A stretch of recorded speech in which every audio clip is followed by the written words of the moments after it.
Sunyame, Wadikasia, Waye, Adikasia, Waye, Yeshaso, Obeye, Anyonyaka, Sunyame, Wadikasia, Waye.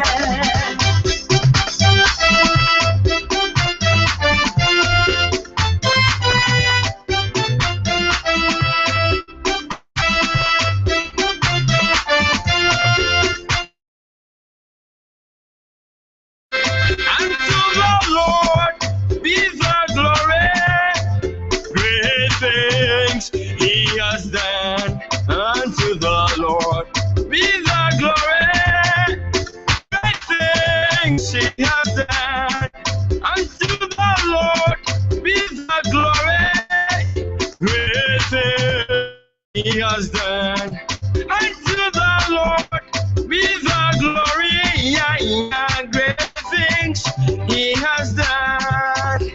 Great things He has done. Greater things He will do. Unto the Lord be the glory. Great things He has done. Great things He has done.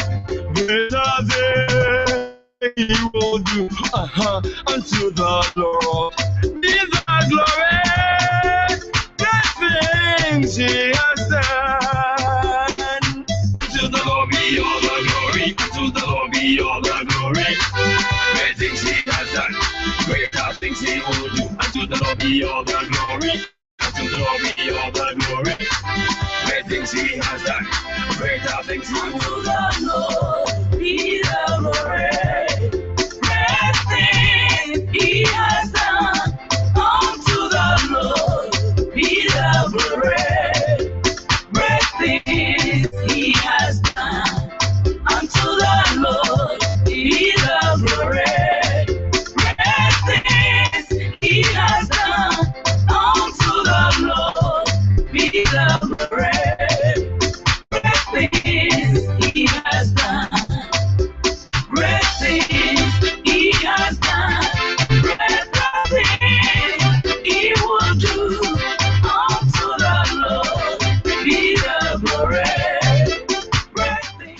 Hello, welcome. Welcome to Conversation with GiGi. Hello there. I have missed you guys already. It was only Monday, but I hope you're tuning in.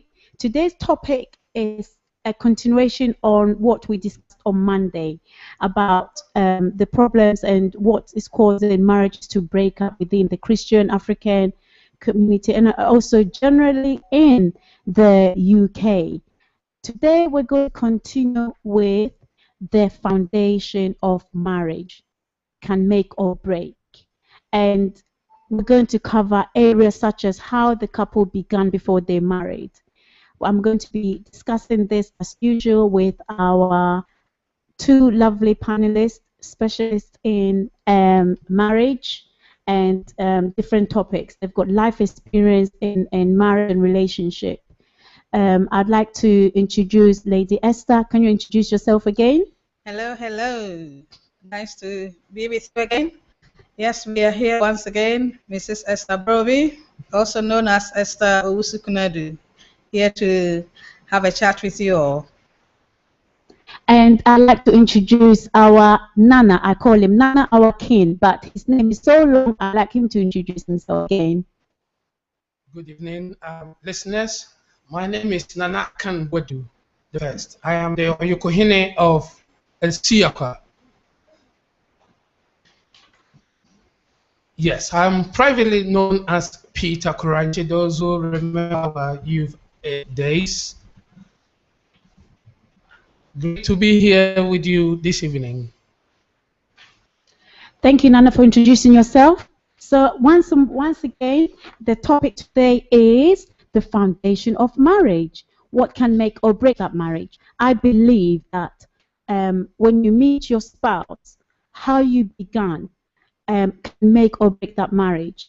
And one of the questions that I like to pose, first of all, to Lady Esther, what is a good foundation of marriage? And I've come up with some examples.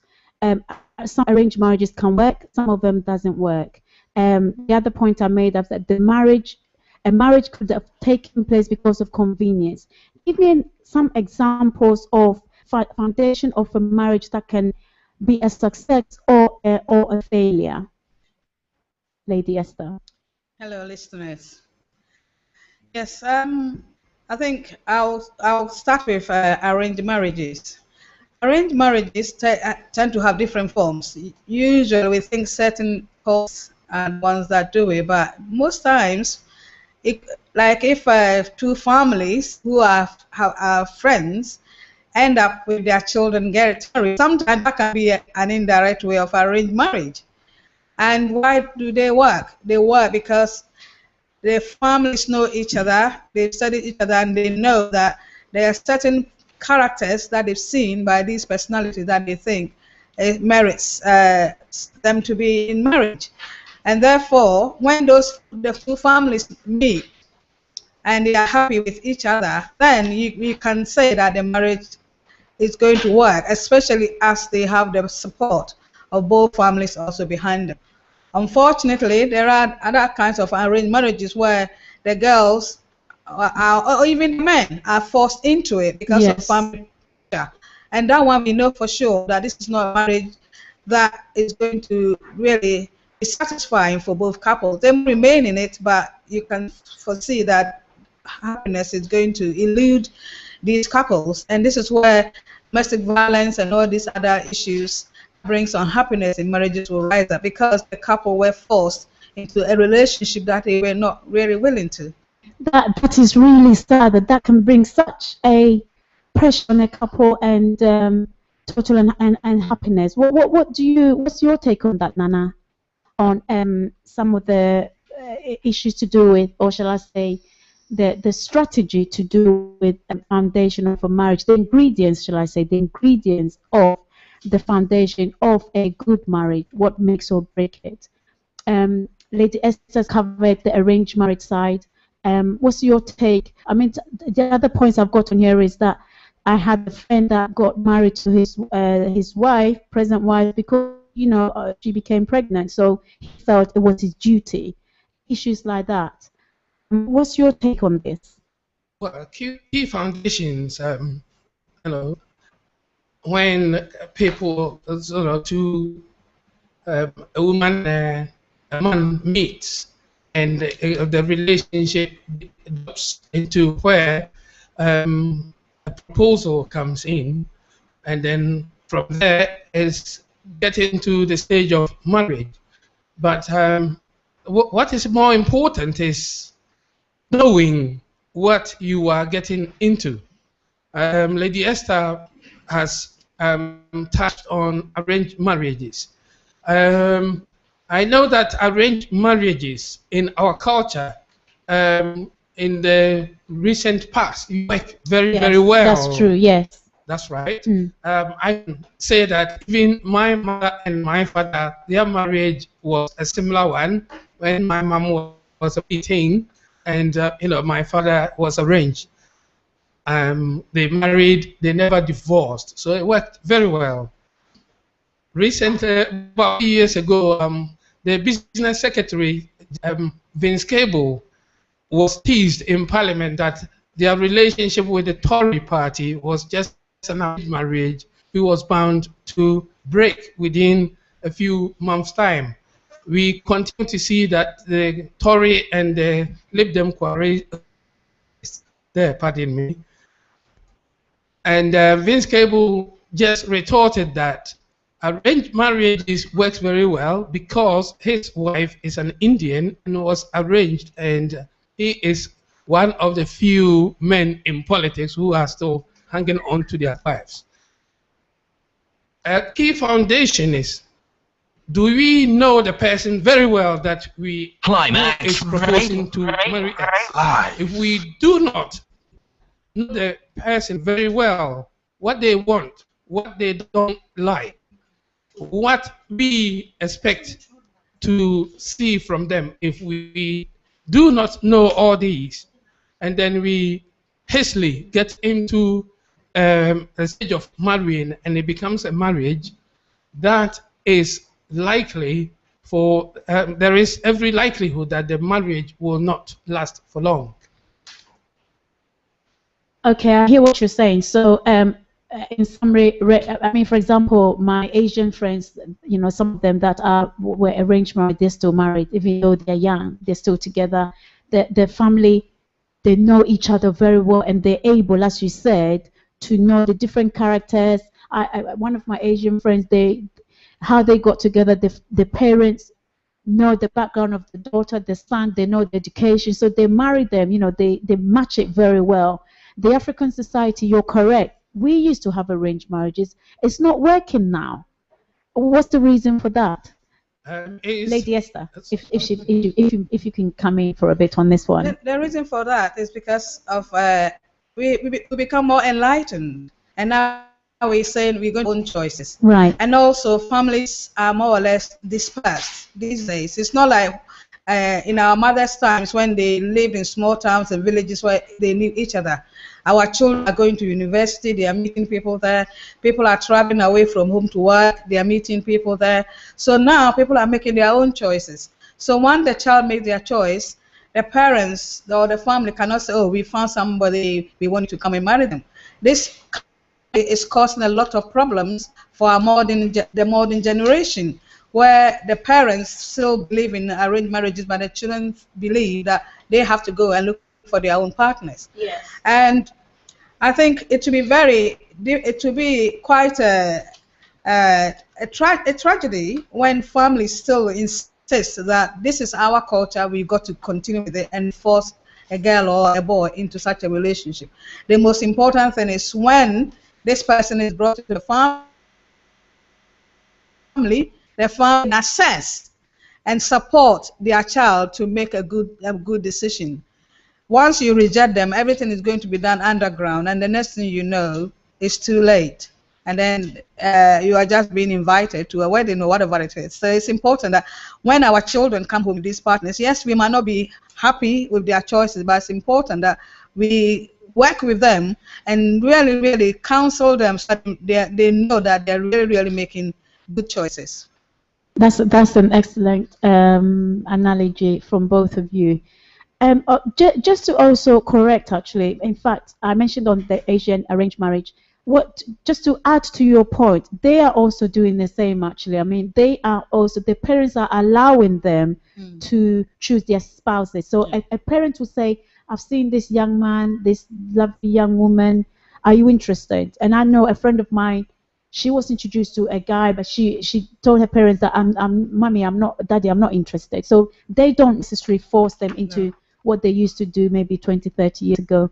But still, they must have some kind of ingredient that's working, because even in this generation, when they do get married, it's working. The issue here is that the foundation. We've talked about arranged marriage. How about you meet your lovely handsome man, your lovely beautiful woman, you want to get married, but the parents hate the idea. What's your take on that? Let's go to Lady Esther again, and then I'll pass it on to Nana. I mean, this is a big issue. I've met a man I'm in love with, and my parents are not interested, or his parents are not interested. How do we go about that? What advice do you give somebody, or how can it impact if they decide to go ahead and get married? How can it impact their marriage?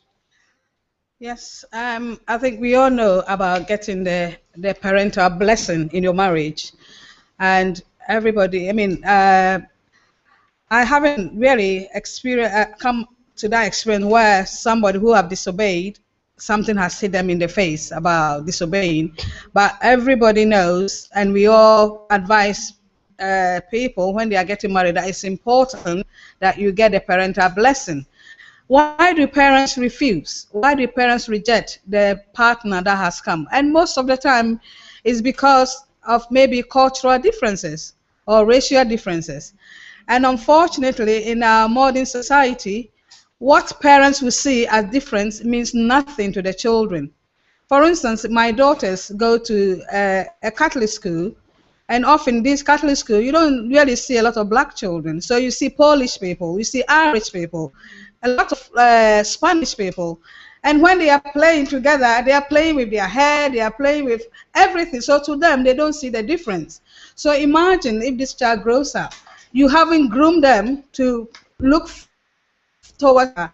And then last minute, when they are ready to enter into relationship, you tell them, oh, I don't want you to marry from outside the Ghanaian Yes. population. Yeah. It doesn't work like that. Even among the culture that marry themselves, from early childhood, they groom their children. Right. Yes, they go to the same school as the other children, but they groom them where they take them to their cultural centers. They teach them the language, they teach them the dressing, they teach them the food. So when it comes to choosing partners, sometimes it comes naturally that they will go into their own culture. But unfortunately, most of our African culture, we don't tend to groom our children in that direction. But then when it comes to marriage, we want them to go and marry Africans. What you're saying is definitely true, because we intermingle with all the nations that you've just talked about, and when it comes to choosing a spouse, they'll say, oh, why are they not Ghanaian? This station is not only for Ghanaians. Let me just repeat this. It's for all of us, Nigerians and everybody else, Cameroonians. I've got all of these people listening to the show. So you're correct there. What about you, Nan? What's your take on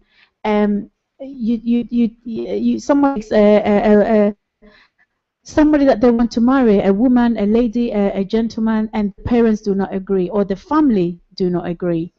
Yes. And if they decide to go ahead and get married, what is the impact? I want to know what you think, because if you don't have the blessing of the family, it can cause a problem. Yes, there is an adage that the old are always wiser. They have the wisdom.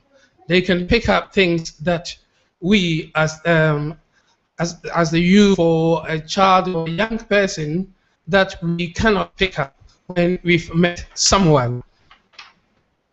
So normally they see all these things. They see something about a cart you are going to go in. They know something about the men in those carts. They know something about the women in those carts.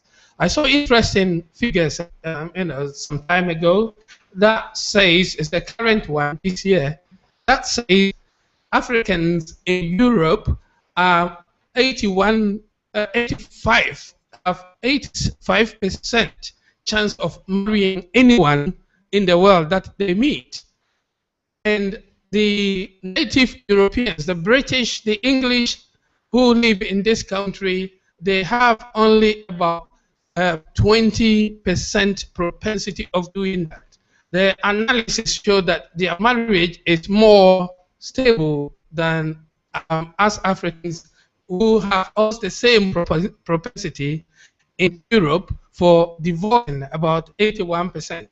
So marrying anyone that you see from any culture is a good idea. The new global world, people need to grow up more together. But when it comes to marriage, the reality is you do accept the person that you have met. They do accept you, but will their people, the people behind them, will they be supporting? If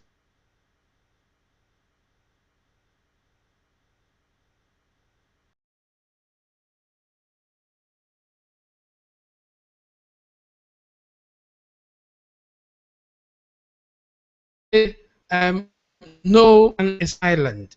You cannot say because we feel that we will be better together.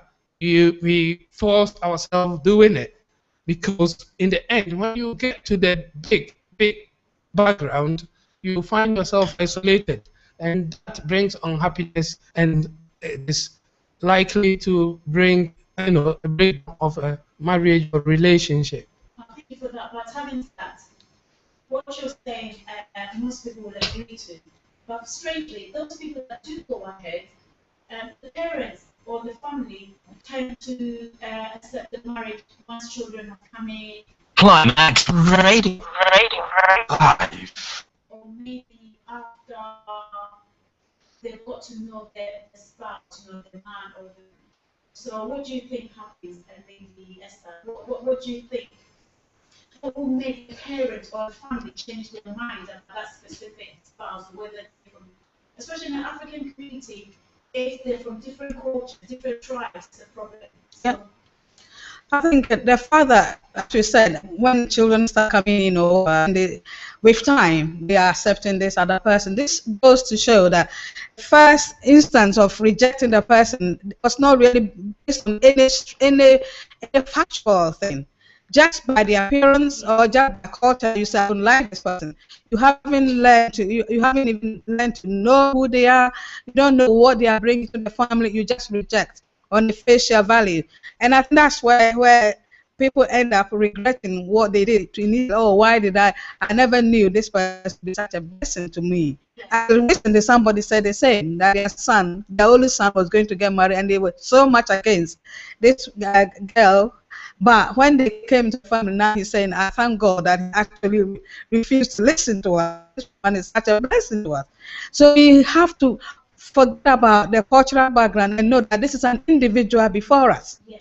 And for those of us who say we are Christians, God said He created each human being in His own image. So as I'm concerned, when you see anybody, you should be looking for Christ in the person, not because they are blue, they are green, they are white. You are just looking at a unique human being with unique qualities, and that's what we should be looking for. I totally agree with what you just said. So I guess the advice here is that parents, family, anyone that's brought home for marriage, we should look outside of the box and not always think about culture. They're not from Ashanti region, they're not from Ewa region, or they're not from Congolese or Nigeria, or they're English and Spanish. You need to look at the person as an individual and what they can bring to the table. Now, what's your take on that? Yes, I do agree with what the Esther is saying, that we shouldn't judge a book by its cover. Unfortunately, those behind us, behind our generation, they don't think that way. Their thinking is, this person one of us, and that person is not one of us, and so they put some stumbling blocks, in the way of the new generation. But if they were to be patient and to sit down with their children, their relatives who found someone and bringing them to their home, if they take the time to discuss it with them, they will know what the qualities that the opposite sex that they have met um, possess or can bring into their own. Okay, that's great. I was trying to analyze a few. I have to be honest, I had my mouth down. So I wanted to say that in what Lady Esther has said and what Nana has just said is that family, parents, we have to think.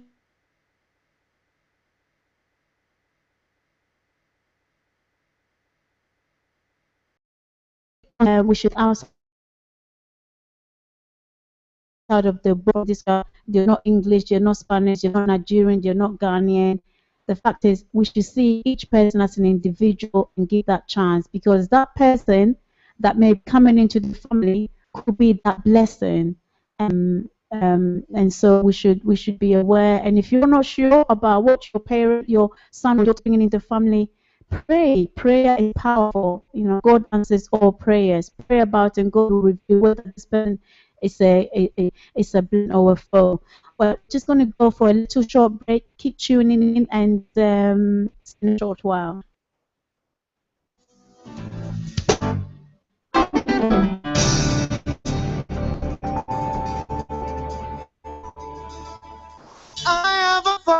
Join Conversation with GiGi every Monday and Thursdays from 7 p.m. to 9 p.m. UK time, live on Climax.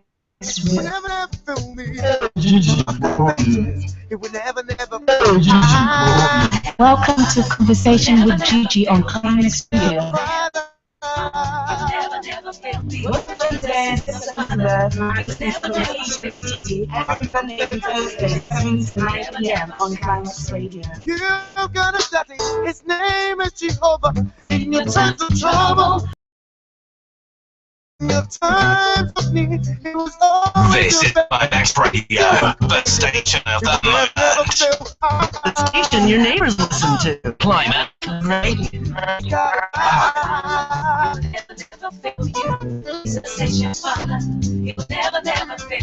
The station your neighbors listen to. Climax Radio. Yeah, yeah, yeah. Yeah, yeah, yeah. Yeah, yeah, yeah,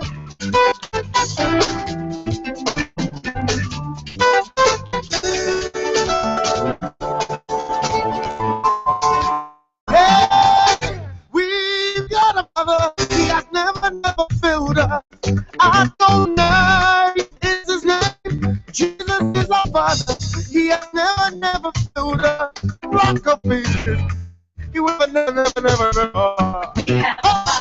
You never feel us. You have a father. You never feel us. Yeah. Whoa. You never feel. Master Jacobade.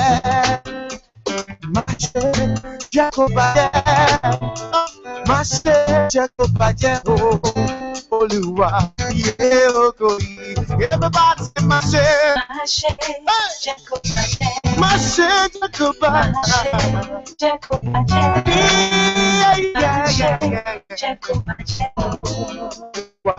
Yeah, Ogoyi.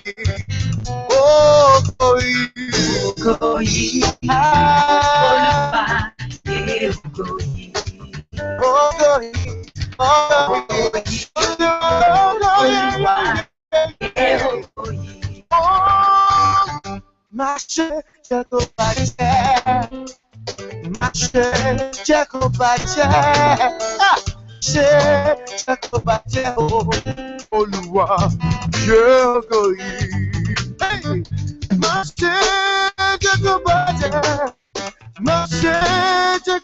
oh, Mashe Jacobate, Oluwa, Yogoyi,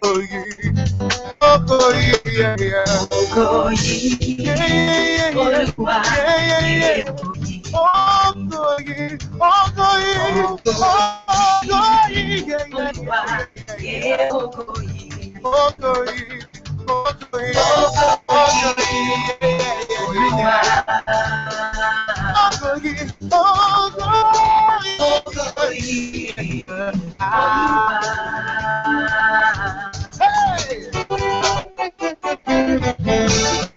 Father, it's stuff for every single thing you've done for me. You're ready to go. I want to go. I am here. Come on, boy. What's the okra? Hey!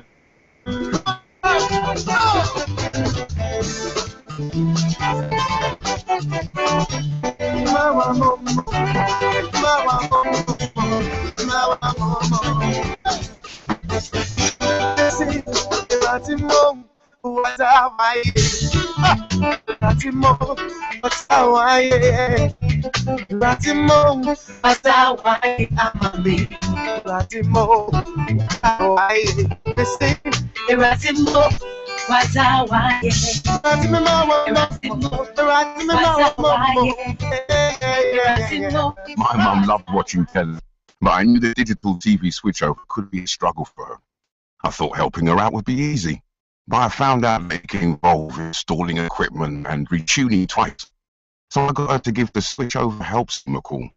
If you know someone who's 75 and over, or eligible disabled, the help scheme can provide everything they need to switch one TV to digital. If you don't wear your seatbelt, if you use your mobile phone whilst crossing the road,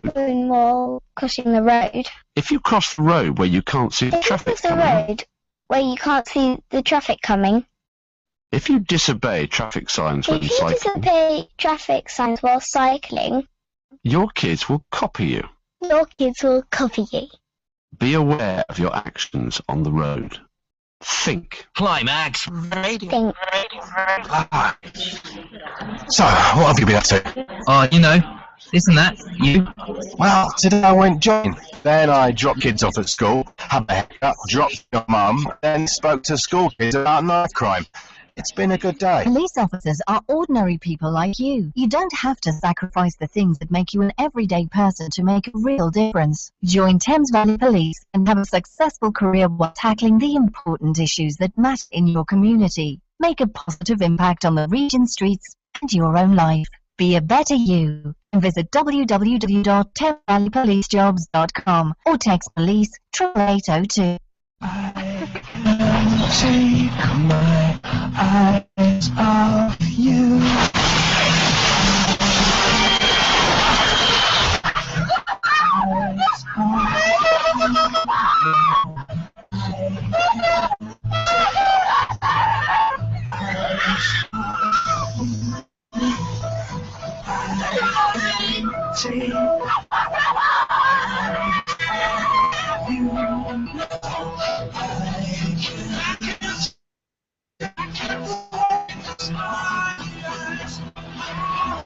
It is quite clear that you're driving too fast to cope with the unexpected.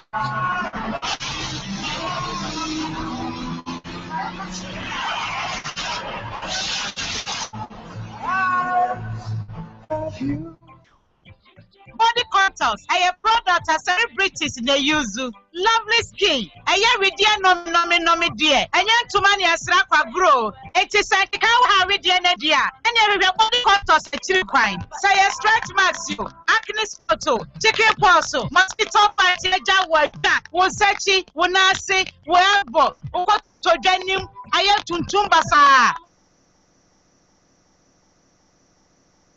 We dear Nanya, I'm skin. I am basa. And Mamma, see our good news, Mamma. See your bomb so hawana. What try and could be brave. Name more body contact product. Rev digits 0208 857 7999. Or go to their website www.bodycontact.org. So when I'm sad, dear, product TV. You have nothing to lose, but everything to gain.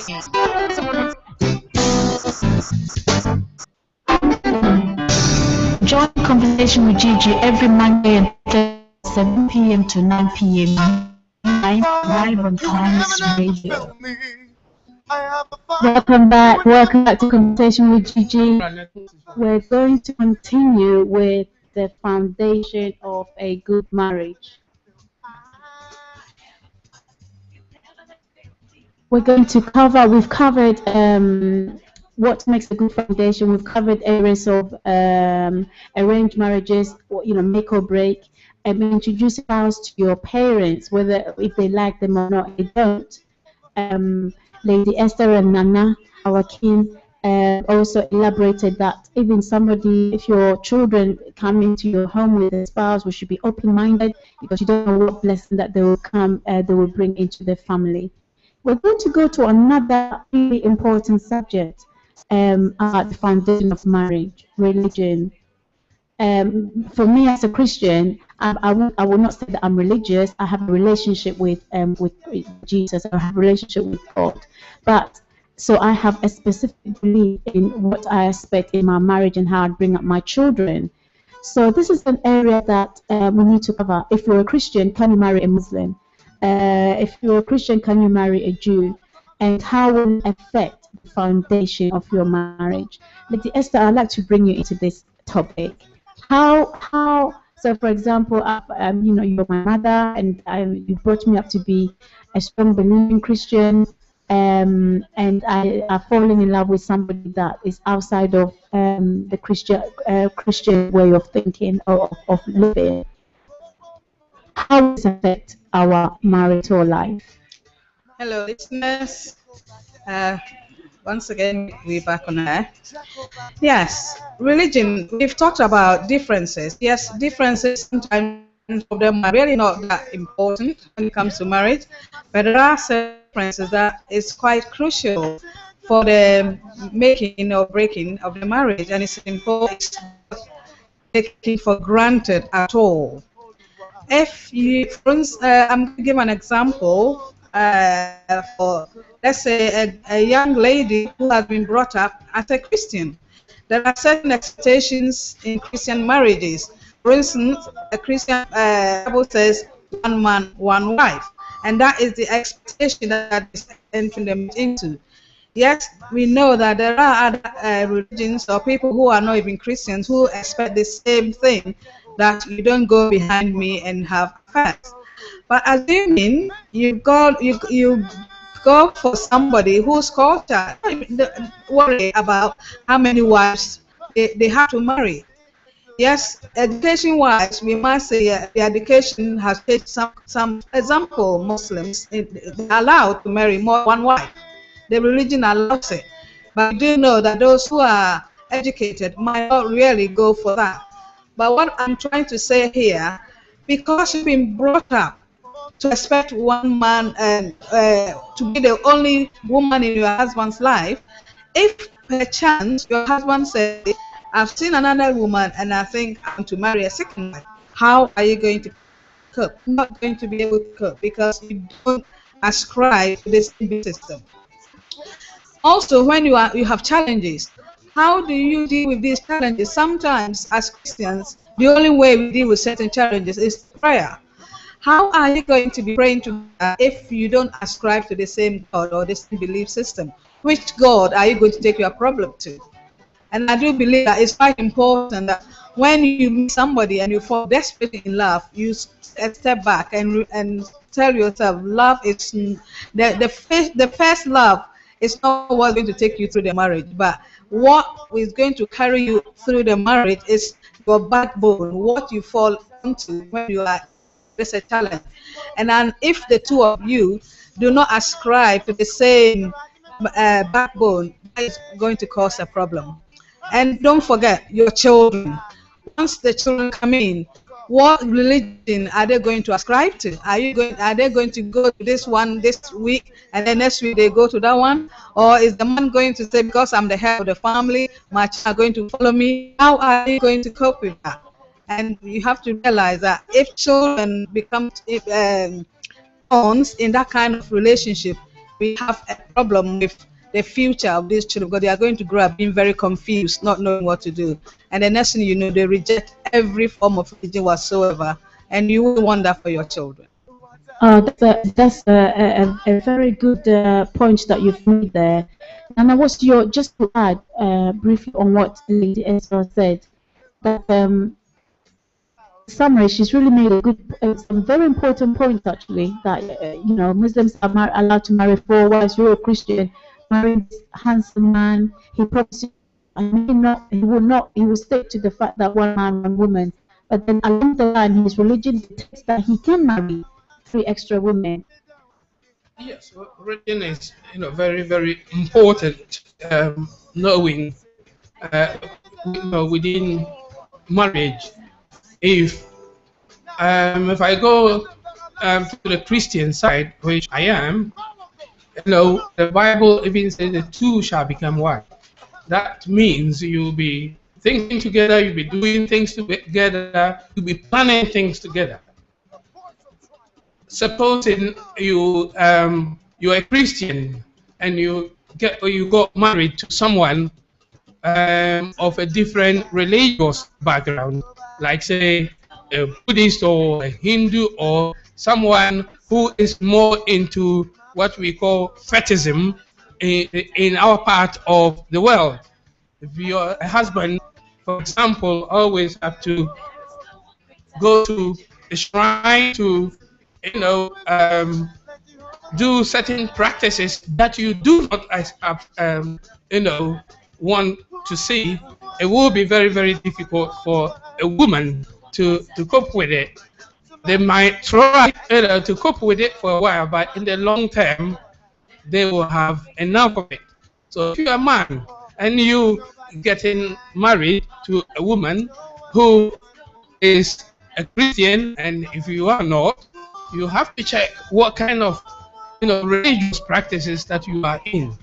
maybe from the beginning, because of your money or something like that, they will try and hang around you.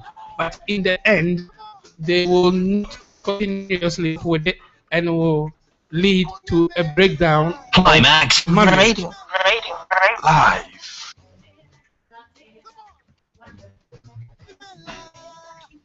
We've just been joined in the studio. I'm going to get you to introduce yourself, Miss Amelia.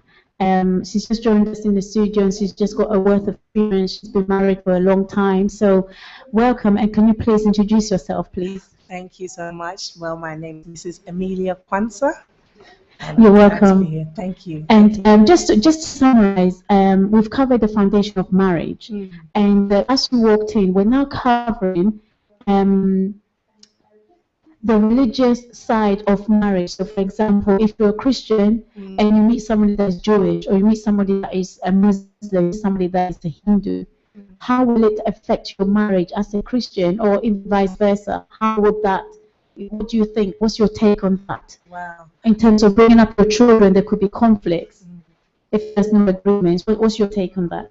Well, as you said, by the grace of God, I've been married for 15 years this year. Amen. And, you know, marriage is a lifelong commitment. And I always tell people it's not just enough to be committed to the person, but you have to be committed to marriage itself. So in terms of religion, your religion makes up who you are as a person, the things that you agree to, the way you live your life. So if as a person you're a Christian and you're married to someone that is not a Christian, obviously it's going to affect so many things in your marriage. And already marriage is a challenge. Yes, indeed. So, you know, marrying someone that's not within your religion, it will sometimes, if you're not strong enough, it can make you, you know, become weaker in your faith. Because obviously, if even times as a wife, your husband might be like, well, you can't go to church unless you cook the dinner. Yes. So imagine if the person is a non-Christian, they're going to want you to be with them rather than going to church, going to service. If you're praying, they will not understand what you're doing. You know, as a believer, the spiritual aspect of everything that we do, they will not understand. So just as the Bible says, you know, what does light have to do with darkness? It's going to be very difficult for you. So there will be more challenges. Marriage already can be challenging. So already it can be challenging, but having that religious differences will make it more challenging, I would say. Yeah, I totally agree. Because I've had one or two friends that one, you know, married, one was a Christian, the other one was a Muslim, and he told me that the wife goes to church and he goes to his mosque. So I said, how you bring up the children? He insists that the children should be brought up as Muslims, and she wants them to be brought up as a Christian. I mean, what's chaos? So I said, it's like there's marriage already because you're two different people. Exactly. I know you become one spiritually, but you are two different people with two different upbringings, two different belief systems, two different ways of doing things. So already, as just two human beings, you're learning to compromise. But you know, when it comes to religion, it's very difficult for people to compromise their faith. So that's why I said it's going to make it even more challenging, you know, being with someone from a different religious background. So you have to be strong in your faith to begin with. Yes. You're going to enter into such a relationship. And also, you said the most important thing is the light and dark cannot mix. That's you're right. either in or you're out. That's right. So then, talking about this subject, let's move on then to compatibility. Then so you have to be compatible in religion and also the way you're bringing up. We're going to also cover areas of forgiveness and saying sorry. But I want to stay on this subject for now. Lady Esther, compatibility. So just speaking of this religious situation, if you're not compatible in your religion, it's just you're going to bring chaos. And you also pointed out that the children will in fact not believing in anything. The two parents would have messed it up. So let's talk about compatibility to help somebody out there that is listening, that is thinking of going into marriage. They met somebody, they're not compatible in their religion. They're not compatible in terms of the things that they want to do. How can they go about this religion and also compatibility issue? Is it a matter of, I don't like to use the word conversion, but like if you're a Muslim, introducing them to the mosque, or a Christian introducing your Muslim husband into the Christian religion? How can we resolve this issue for them? I do believe that for Christian to marry outside Christianity, Faith, yeah. that they themselves, their foundation as Christians is not very strong. Because if you really, really know the faith and if you know the challenges, you will really will not go outside and marry somebody who is not within the same. That, for instance, you are a Christian, if you know that Jesus is Lord and another person does not accept your Jesus, how can you even contemplate that?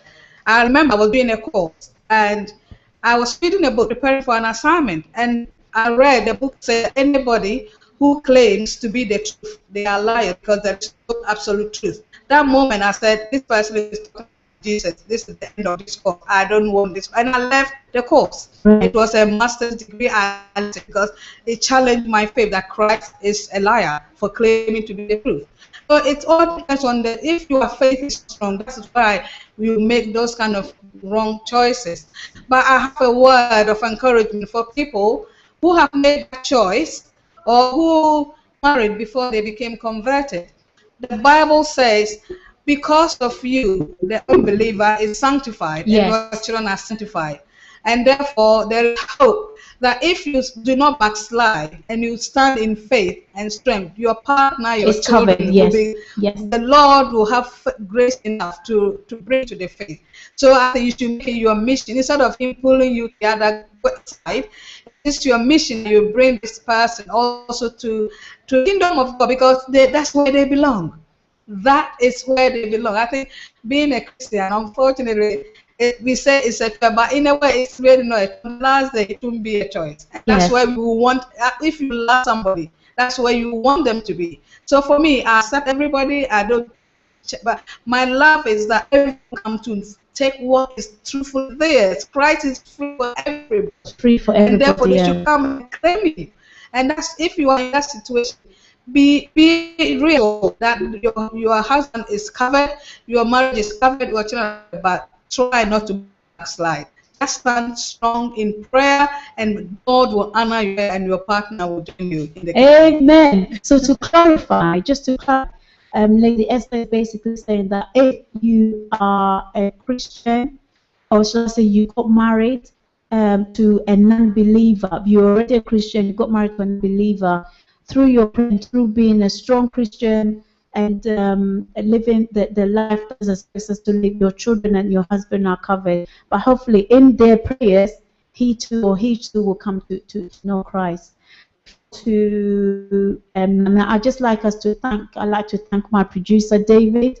He was in the studio much earlier than me, setting up all the systems, making sure that everything is going well for us, checking our Facebook. So I just want to thank you, David, our producer, for being here for us. You're doing a fantastic job. Nana, can I please ask you to contribute to the subject of compatibility, taking on from what Lady Esther has just said, briefly, please. Yes, compatibility in marriage is another massive subject itself. But then when we come to compatibility in terms of it does entail how the two couples can stay in Christ, or if they are not Christians, or whichever faith that they are in, that they will be able to manage it together and bring the children that they aspire to have in future together. Because a Christian will want to see his children grow up to become Christians. And so, well, if I may say, a Buddhist would like their children to become Buddhist. So if the two of you are not compatible, one belonging to this faith and the other belonging to the other faith, it is always going to be difficult. Then the children become the victims in the middle. And when the mom is going to the mosque, the children are likely to, go with the mom to the mosque. And when the dad is going likely to go to the Buddhist temple with the dad.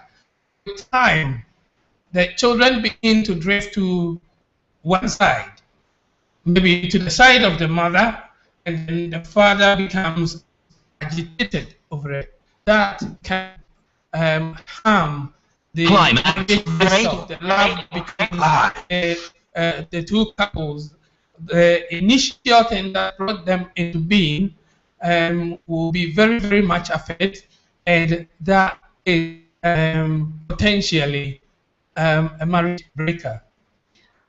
Miss Lady Amelia, what can you add to that? You've touched on that point, but apart from religion, compatibility in all the areas. I mean, 15 years. Lady Esther's been married for 36 years. Wow. And has been married for a long time as well, 15 years, because you're young and beautiful. It hasn't been easy. So there's something that must have been working for you. Yeah, I think, like I said, the key. We had a very strong foundation in our faith, and so because of that, we already had some keys to successful marriage. Right. And so I believe a lot of people know about going to marriage counseling before you enter into marriage, and I think that's so important, because it will bring up, when you meet somebody, you're attracted to them physically, or and you have some hobby that you're interested in together.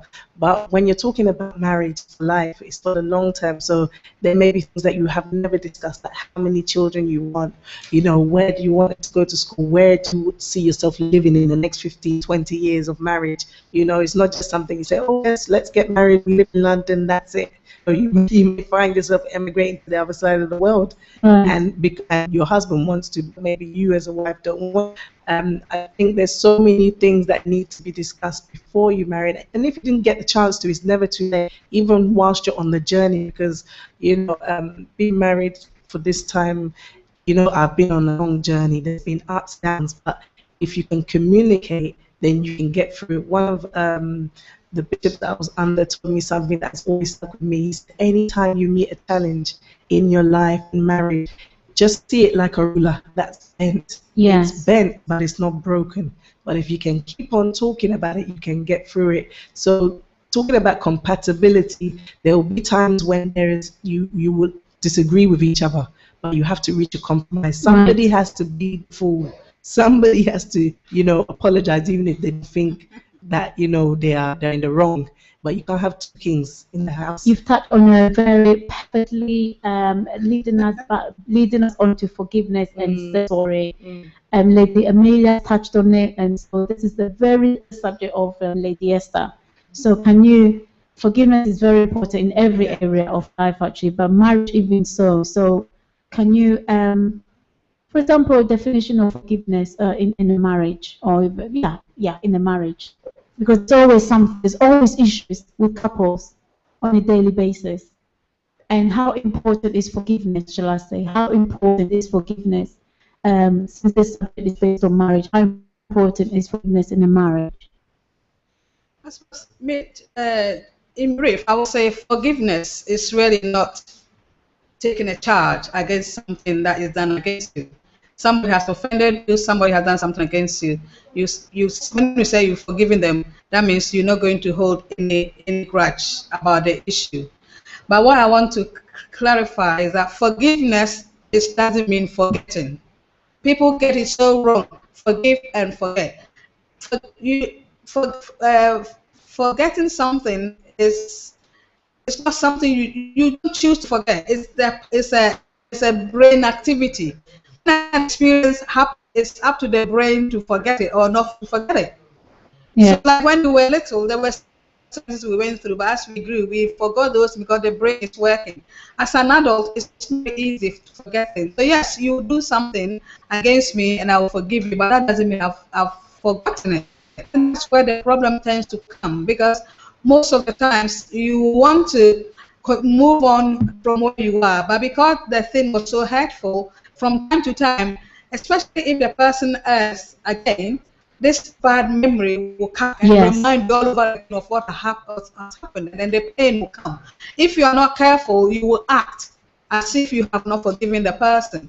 And so it's very important that people understand what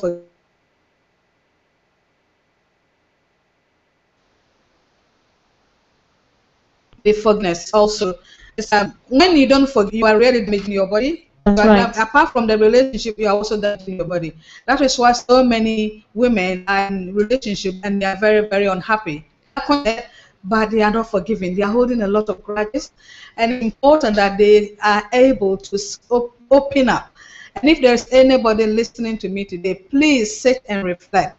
If you are buried in a grudge, because for unforgiveness is like a barrier between you and your partner. Yes. It's a big, big barrier. Yes, you might go into bed together, you might sit and eat together and laugh, but this barrier is there where you cannot be yourself. You cannot give your all and all. And it's important we deal with these barriers and break them so that we cannot be free and move on into a happy marriage. Because to be in a marriage and not be happy, you are killing yourself gradually. And these kind of things are things that we need to do. The barrier has been lifted up because someone has hurt you. You raise a barrier because you don't want to be hurt again, or because you don't trust them again. And that's another issue.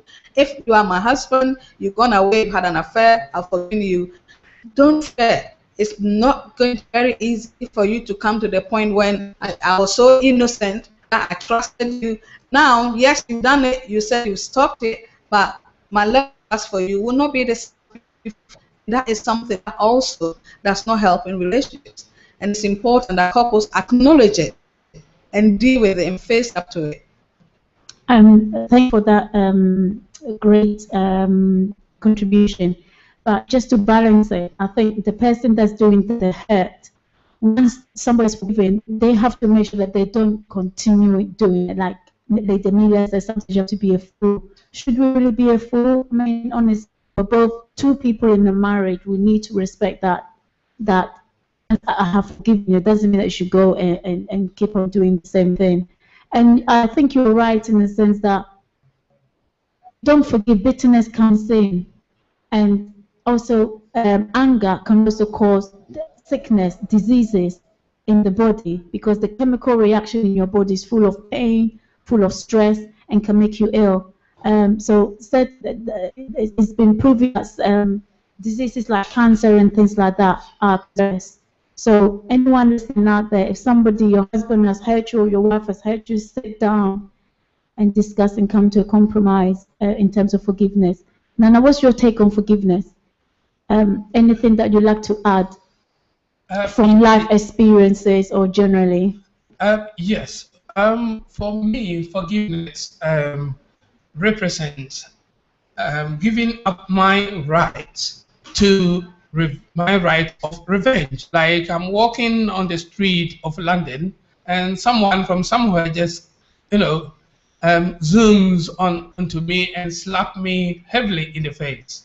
Obviously, I pick my mobile phone, call the police, the person gets arrested, and then the court goes to prosecution. This assault charge, that assault charge is put on them. The person goes to prison. In marriage, you cannot call for your wife to be taken away by the police, and or for your husband to be, vice versa. So it is the most important thing here is being able to forgo our right to revenge on the opposite, our partner. But the best way that makes that happen is where you have a partner who is happy to say, honey, sorry. If they don't say that, then it becomes a cumulative thing. Yeah, totally. It keeps on going, you'll be forgiving, and they'll be repeating the same thing.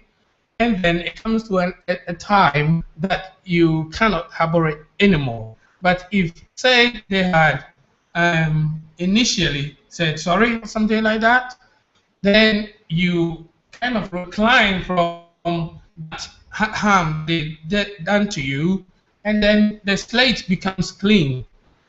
Then the next time, we are all humans, something different might happen, and then it becomes a new thing that will be very easily forgiving. But where one person doesn't know how to say sorry, it becomes very difficult for the other one to forgive and forget. Thank you for that contribution. I think what you said is definitely correct. Sorry is so important. And I think it doesn't really, the crime could be a problem, but it doesn't matter how big the crime is. If the person says sorry and is really sorry for what they've done, you find that you will be the calmer person. You will be happier that at least they have acknowledged that they've done wrong. Lady Amelia, what's your final take on this? I think everything that's been said is excellent, and just like what I said at the beginning, I think the key is to choose your battles very well. You know, so many times people can offend us. They can do things that get on our nerves. I know, like when I first got into marriage, just little things just get on my nerves. Yes. Why do you have to chew like that? Yes, yes. You know, just little things irritate me, and it can turn into a big argument for the simplest things. So when we choose our battles well, we would know when we are going to, you know, give and say, all right, I'll let that one slide. I'll let that one go. And there's times when, like you say, it's like, no, this is happening too much. Let me sit down with you now, because if you want us to continue in this marriage, you know, something has changed. You know, you communicate, you to say, this is the things that you did that I like, and this is what you did that I don't like.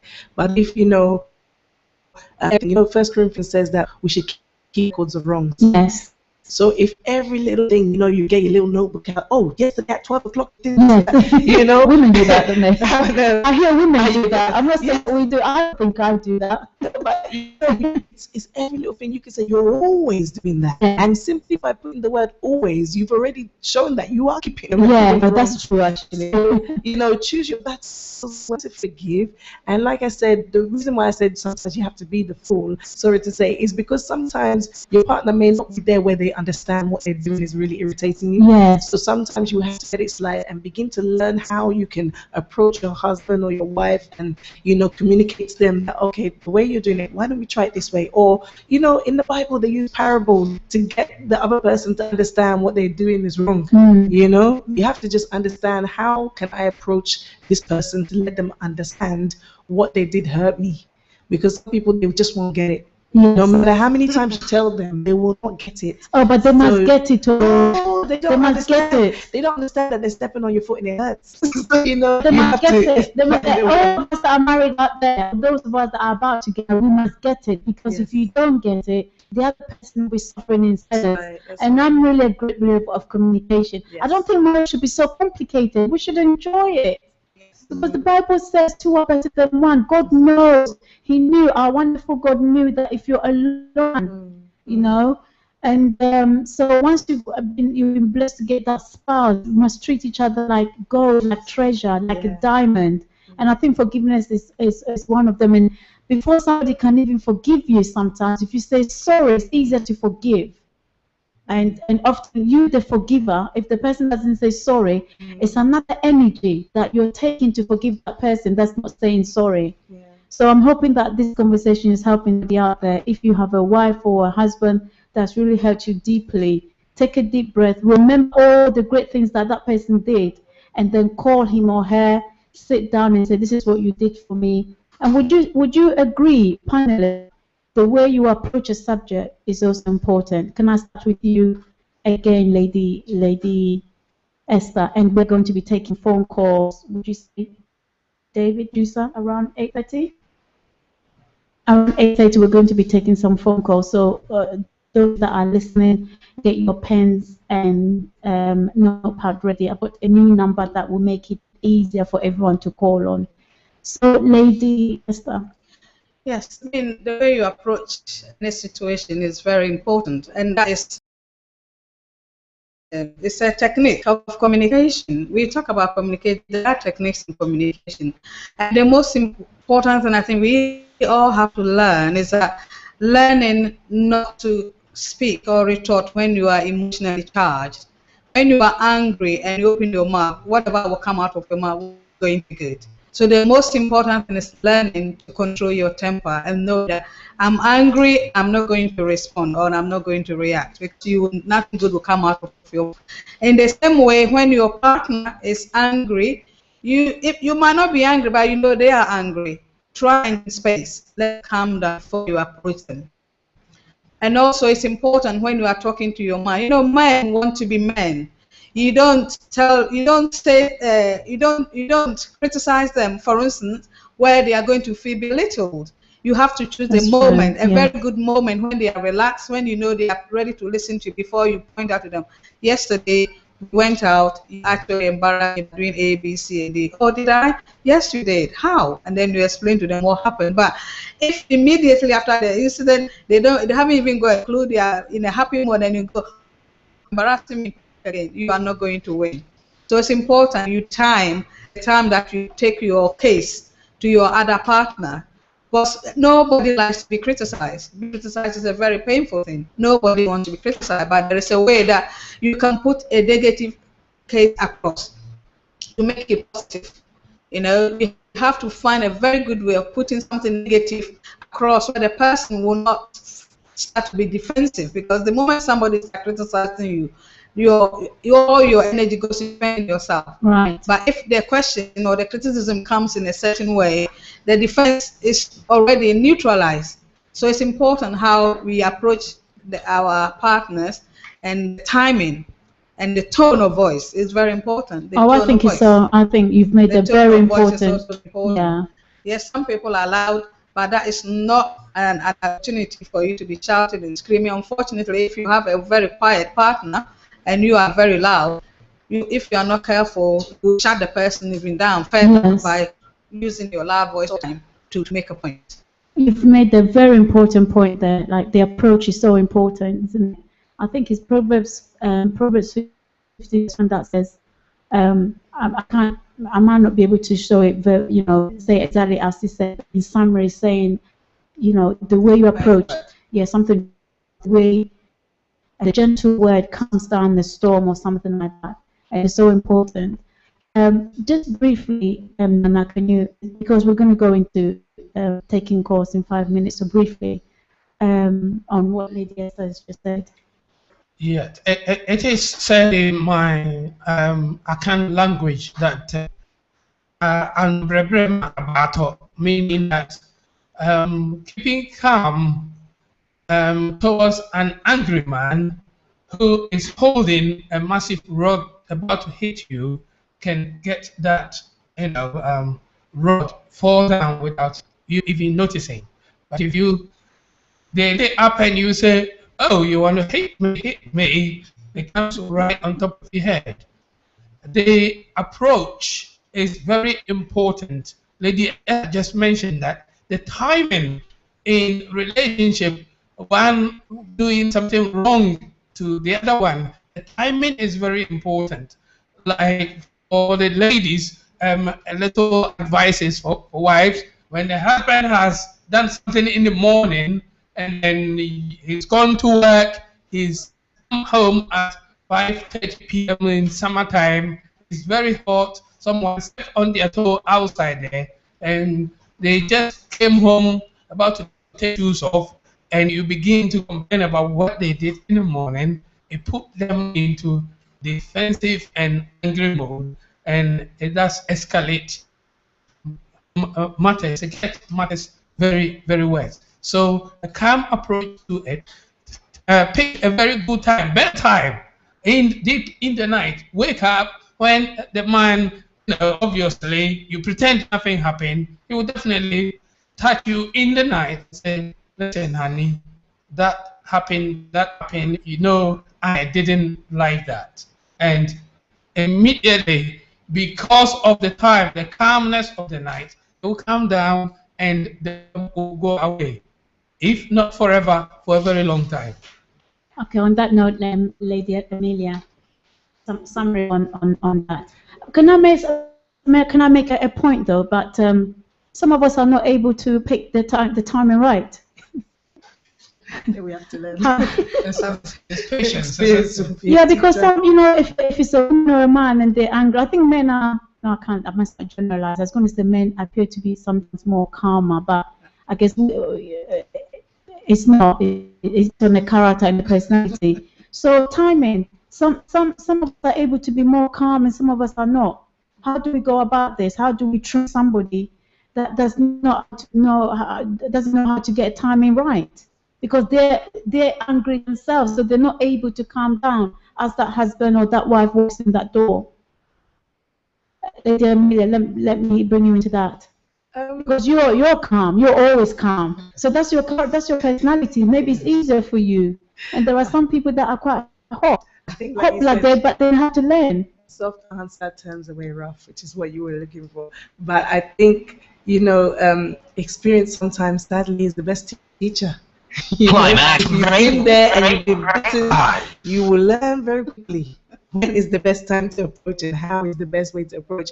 But, you know, we need to educate ourselves. Sometimes you can just go on Google.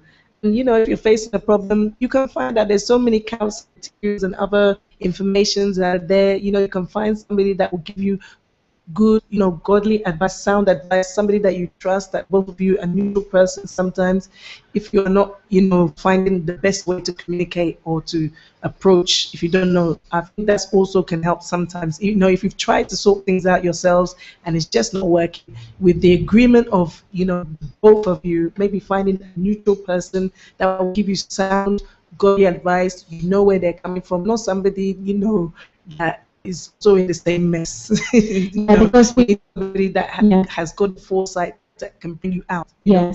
And with that, that can all help. But I think, you know, like you said, marriage is something that's enjoyable. So sometimes you have to bring the laughter in there. You know, like he was saying, in the nighttime, you know, just make a little joke, a little tickle here, a little tickle there. And by the time you know it, both of you are calm. You know what? I didn't really mean that. So why nighttime? Anytime. That is when you do your sports. You know, your exercise. We're going to come to that subject at a later time. So just reserve it. Let's keep the audience waiting on that one. And you're definitely going to come in the studio since we brought it up today. Oh my goodness. So, no, but I'm being honest there. I mean that there's going to be situations where some people are really able to keep calm and some people are not. So this show is about sharing information and imparting advice. So somebody out there that is feeling angry all the time, how you said that they should approach somebody that can help them to become calm. So if there is somebody out there that is a bit angry, and anytime their wife or husband walks in that door, they're shouting at them, they should take a step back, find somebody to calm down. So that often stems from anger. Then if you're always shouting at your spouse, is anger. How do you deal with this anger issue? We're just going to a few seconds on this and then we're going to take some calls. Anger issue on briefly, okay? Briefly, how do we deal with this anger issue? I mean, anger. Would you say that counselors should come in, seek a counselor, seek an elder? Anger is a very, very destructive thing. And if in the relation there's one of you that is not able to control the anger, it's important that a third person with the experience comes in to help to control them. And because that's what leads to domestic abuse. There are various forms of domestic abuse, and the